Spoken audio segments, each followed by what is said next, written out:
This event is managed and run by the Volunteer Advisory Board with the City of Albuquerque. So if you're a member of the Volunteer Advisory Board, if you would raise your hand there in the back of the room. Thank you so much. So the Volunteer Advisory Board is one of 61 boards or commissions that the City of Albuquerque has intact right now. And so I welcome you to kind of look into that if it's something you're interested in learning more about. They do many, many wonderful things to help lead the city in wonderful directions. So it's a special day to recognize all of you, and it's really wonderful to recognize this beautiful coalition of community members who have done just some remarkable things in their neighborhood. We had a chance to go out and see it firsthand a few times in supporting. So we've gotten to see the alleyway, and I just want to call out all of the people that are being recognized today as it being your special day. But really, this is some amazing work that this group of people have done, and so it's extremely one of the highlights of our year. If you have any questions about volunteering, not only can the Volunteer Advisory Board answer those questions for you, but the wonderful team from the Office of Civic Engagement can do that as well. The Office of Civic Engagement is the One Albuquerque Volunteers team, but in the past year and a half has really broken out into doing some really extraordinary things in community. Members of that team, as well as the public affairs, include field reps, and they're also here to answer any of the questions you have about your community.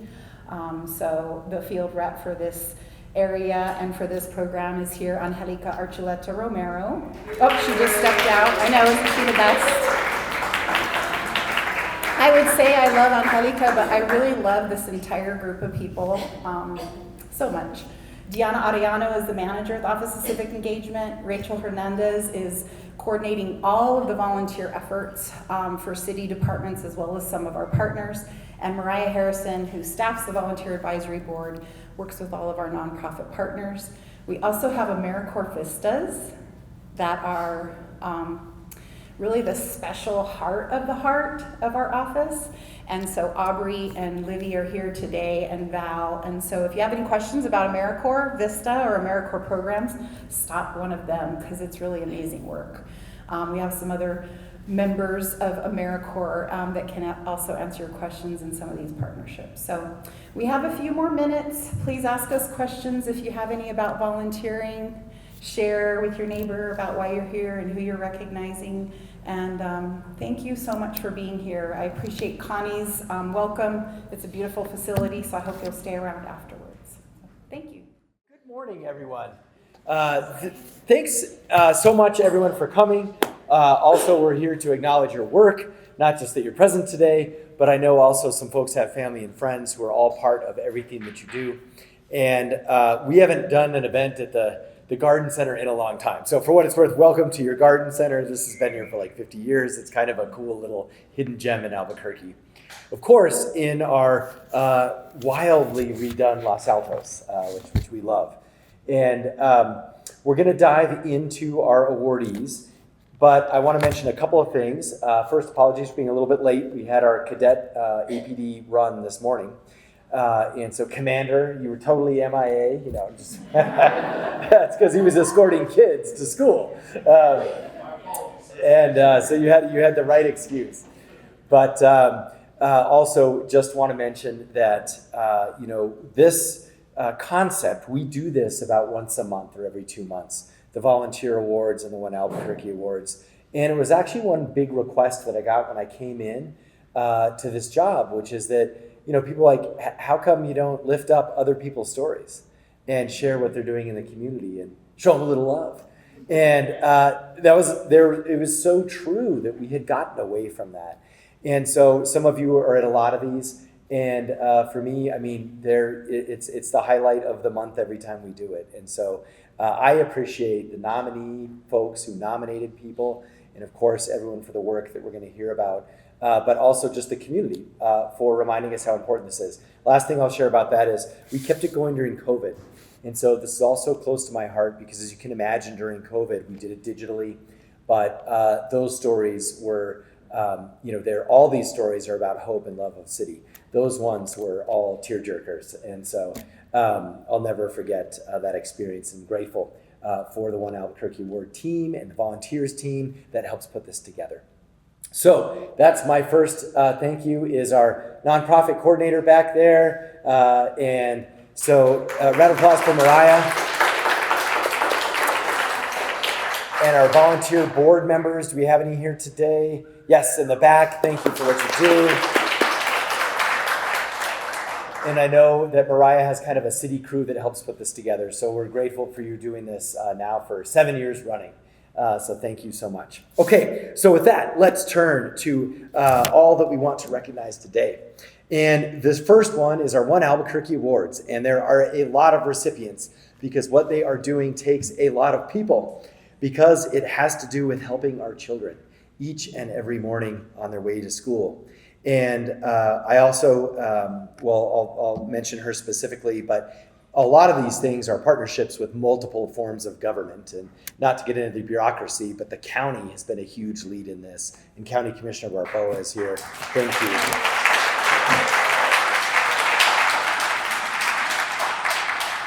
So we want to recognize the Alleyway Activation Project and the Walking School Bus Program.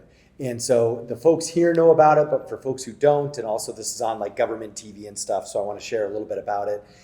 In terms of, remember, large parts of our city have alleys.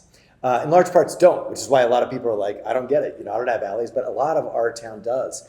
And these alleys, unfortunately, there are always challenges in every city, but especially now, whether it's crime, whether it's trash, whether it's needles.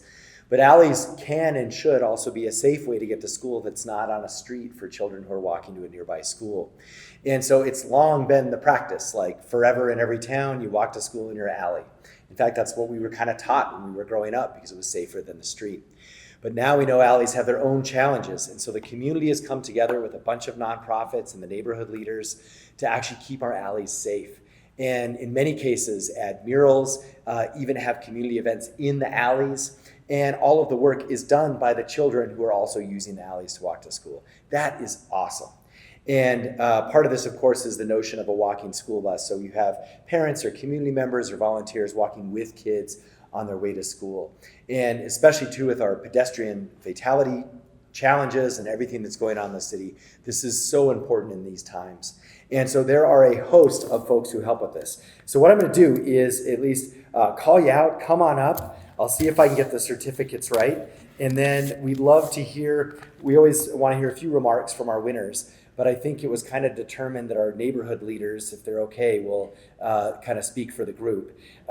So with no more further ado, let's bring up South San Pedro Neighborhood Association, Tanya Mullen and Natalie Vargas. Come on up. You can just come on up over here.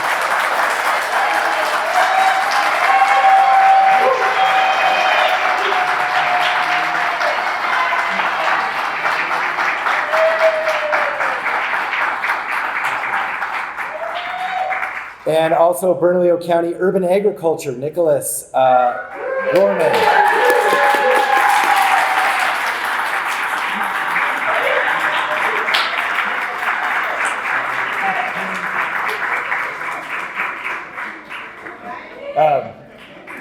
All right, and Wilson Middle School and Whittier Elementary, Safe Routes to Schools. We've got Kelly Davis and Leah Yu.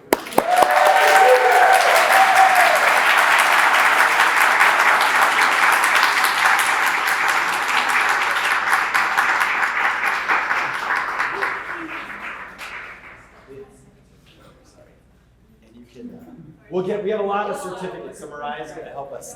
If you get the wrong one, you know each other, so just, okay, First Nations Youth Mentorship Program, Jacqueline Munoz.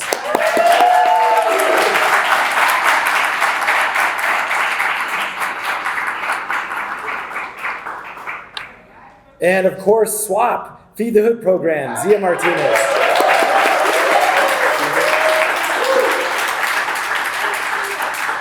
And New Mexico, come on up.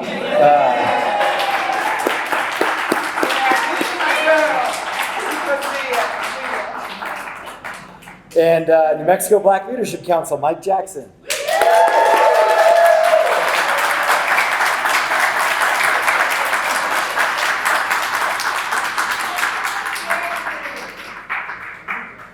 And Boys and Girls Club, Joseph Abeda.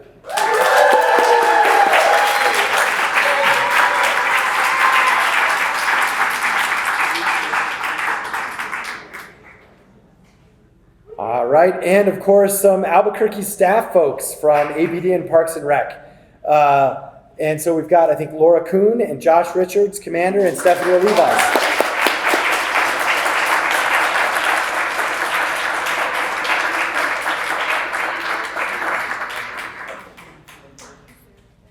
Mariah's got your certificate. Okay, now let's see. Now we also have, of course, our neighborhood folks from Elder Homestead. And I think I know Sandra's here. Come on up, Sandra Perea.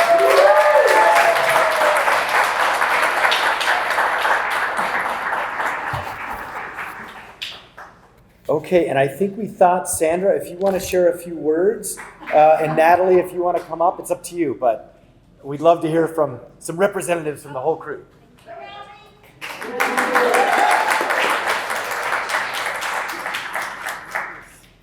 Well, to start off with, thank you to the mayor and all his staff for recognizing our collaborative effort.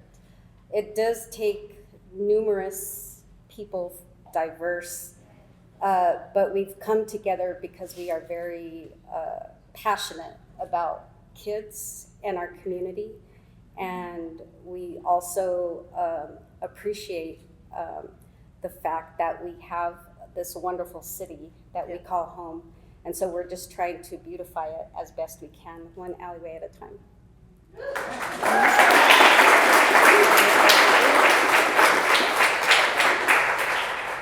I want to thank everyone for taking a chance with us when we said, hey, come into our alleys and let's do field trips. So thank you. And I want to give a quote from one of our students from Wilson Middle School that really put this all together and said what we're doing. She said she wanted to change our neighborhood from a culture of violence to a culture of belonging. And I think we're doing that. So thank you.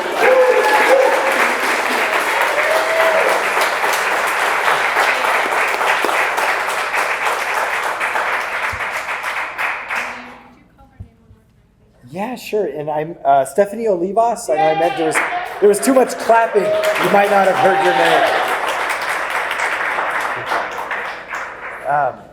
And Commissioner Barboa, you should come on up and at least get yourself a pin. You know, we should get you a certificate. I'll make you one. You know, but let's thank the commissioner. She was on this from day one.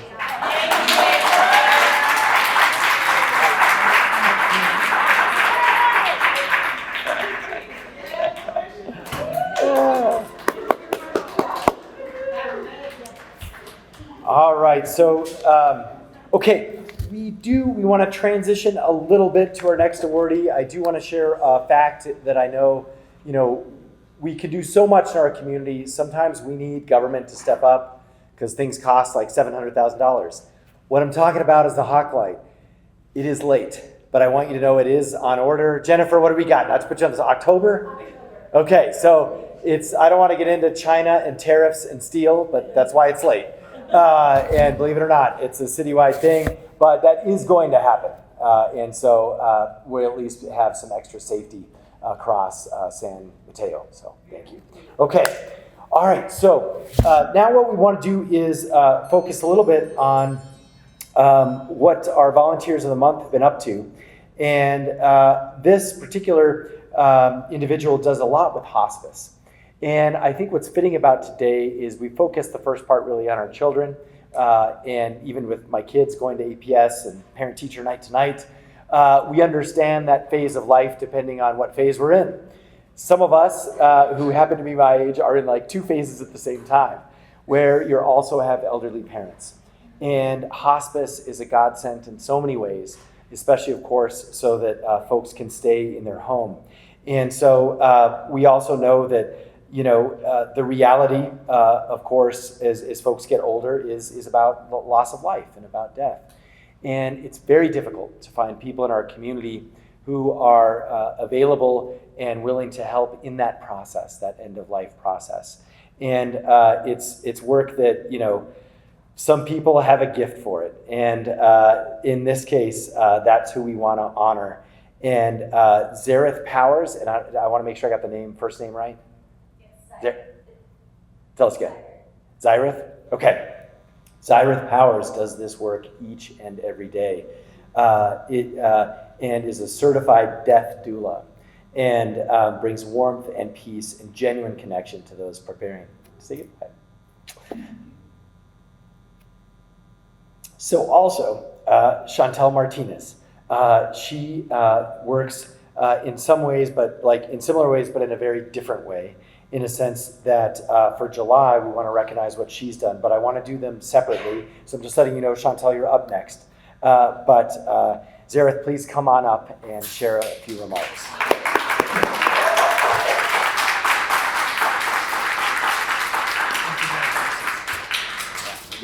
Certificate too. There you go. Wow. Thank you so much for this honor. It's truly a privilege to work alongside such dedicated individuals. This line of work is truly an honor. You definitely get to stay at the bedside of someone who is transitioning, and it's one of those very vulnerable moments, but it's such an honor to be entrusted with that line of work. And I'm just grateful to be able to make a difference in the community. So thank you.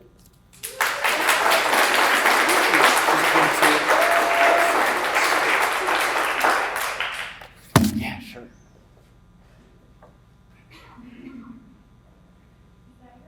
You got it.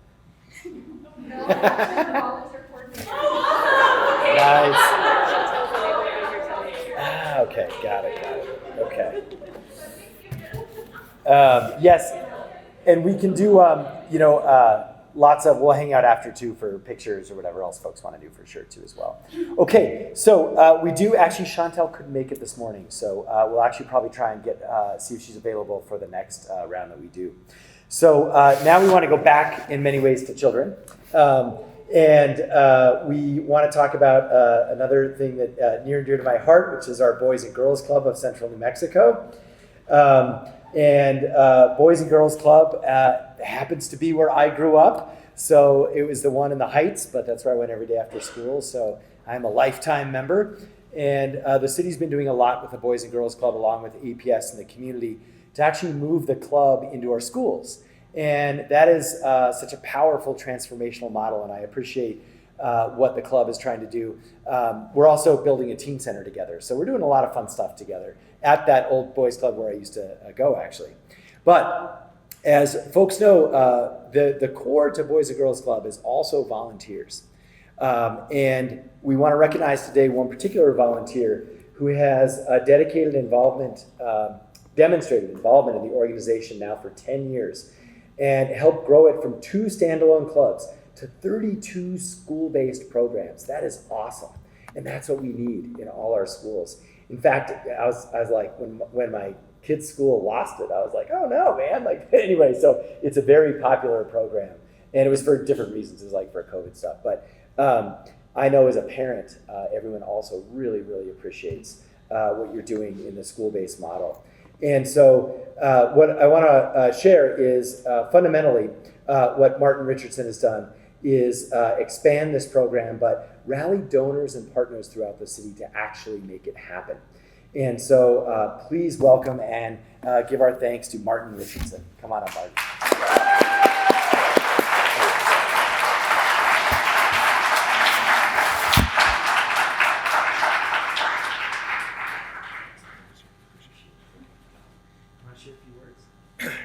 Sure. Up to you. Yeah, I just very happy to be a part of the organization. I've been on for 10 years. Really see the impact that we make on the community, and happy to be a part of it. So thank you very much.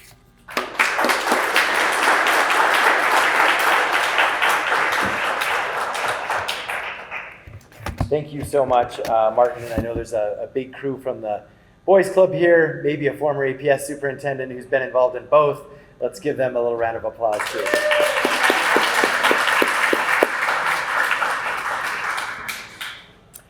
All right, so we want to conclude our ceremony this morning and just officially remind everyone that we do these all the time. So if you know of other stories of other people, please nominate folks, and we'd love to lift up their story and acknowledge their good work for our city. And I think I also want to just remind folks too what we mentioned earlier, which is that fundamentally this is about love of city. And even if we have tough times, even if we have challenges, we do love this place and we love the community we live in and the people around us. And fundamentally that demonstrates that One Albuquerque spirit. And so I'm grateful for each one of you who's here and who we've honored for really walking the walk and demonstrating that every day. So thank you so much. Thanks.